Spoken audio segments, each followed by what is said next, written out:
भुअर भये सूरज उगी गए, डुअला पड़ी गए वो हार।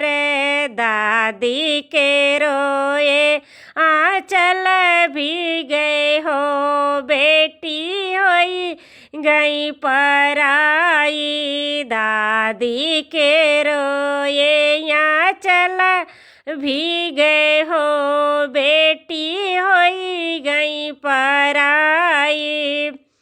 भुअर भये सूरज उगी गए, डुअला पड़ी गए वो हार। बाबा के रोए रूमाल भी गए हो, बेटी होई गई पराई। बाबा के रोइले रूमाल भी गए हो, बेटी होई गई पराई। भुअर भये सूरज उगी गए, डुअला पड़ी गए वो हार। मैया के रोइले आंचल भी गए हो, बेटी होई गई पराई। मैया के रोए आंचल भी गए हो, बेटी होई गई पराई। भुअर भये फाटी गए, डुअला पड़ी गए वो हार। पापा के रोए रूमाल भी गए हो, बेटी होई गई पराई। पापा के रोए रूमाल भी गए हो, बेटी होई गई पराई।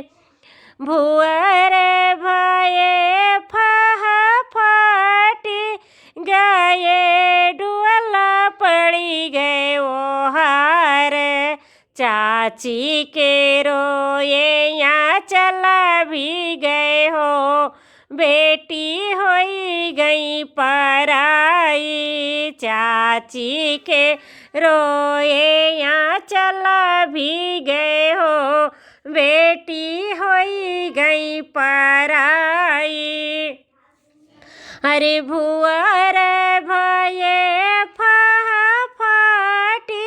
गए, डुअला पड़ी गए वो हार।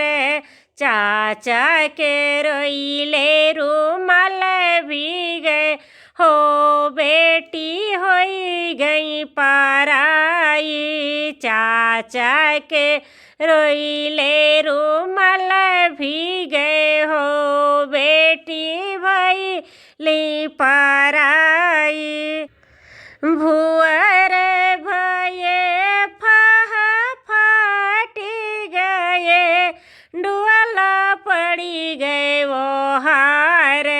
भाभी के रोइले आंचल भी गए हो, ननदी होई गई पराई। भाभी के रोए आंचल भी गए हो, ननदी होई गई पराई। भुअर भये सूरज उगी गए, डुअला पड़ी गए वो हार।